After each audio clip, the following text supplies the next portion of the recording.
नमस्कार मंडळी, कसे आहात सगळे? काल अंगारकी असल्यामुळे काल मोदकांचा बेत होता. त्याच्यामध्येच मी मेथीची भाजी आणि पावटा सोलून घेतला केली. पटापटा असं वाटून घेतलं. वाटल्यानंतर काय केलं माहिती आहे का तुम्हाला? मेथीची भाजी शिजायला टाकली त्याच्यानंतर मी, आणि तेवढ्यात आलं आमचं कार्टून. पहा कार्टून काय म्हणते आमचं. इकडं बघ. कुठं गेलता? खाली काय करत होता खाली?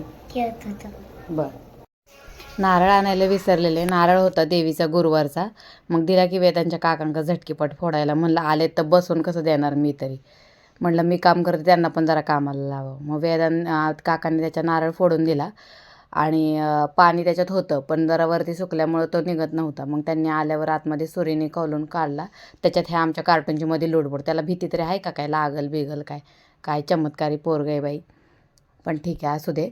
ते झालं मग नारळ फोडून असं मस्तपैकी, आणि त्याच्यात जे पाणी निघालं ते आमच्या बोक्याने पिलं बघा. आता चांगलं आहे का नारळ पाणी? कोणी दिलं फोडून?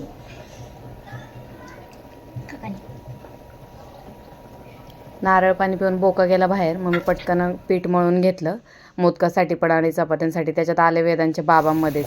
मग काय त्यांच्यामध्ये चहाची गडबड, का सारखा चहा लागतो यांना. तर मग त्याला असा मस्त झटकीपट चहा. आणि हा गुळाचा खडा, म्हणून ही बाई गुळाचा खडा का दाखवते मला. असं छोटा खडा, खेळणी वगैरे अशी छोटी छोटी वस्तू का फार आवडतात. मग घेतलं मी मोदकाचं सारण बनवायला. मग असं गूळ चिरून घेतला, मस्त खोबरं वगैरे भाजलं थोडंसं पहिलं, त्याच्यानंतर गूळ, सगळं सारण असं झटकीपट मिक्स केलं बघा. त्याच्यामध्ये मग टाकलं इलायची, जायफळ, थोडंसं मस्त सुंदर असं स्वाद देतं ॲक्च्युली ते छान. आणि मग माझ्या आईच्या पद्धतीनेच मी माझे मोदकचे हे बनवले, रेसिपी बनवली. मोदक न करता तळणीचेच मोदक केले होते आज मी. आणि मग अशा पटक्याने पहिल्या चपात्या करून घेतल्या झटकीपट. अशी टमाटम चपाती फुगली, त्याच्यानंतर चपात्या झाल्या, त्याच्यानंतर घेतलं मोदक करायला. आणि पहा आता इथं कळ्या कशा पडल्यात सांगा मोदकाला. नक्की अशा झटकीपट मोदक बनवला. अजून जमत नाही मला, पण मी ट्राय करत राहते. मला आवडतं असं काय काय बनवायला वेगवेगळं. आणि असे मस्त मोदक तळले. पण आमच्या बोक्याला इतकी भूक लागलेली तर पटकन आरती वगैरे केली, नैवेद्य दाखवला आणि असे मोदक तयार झाले. ते संपले सुद्धा.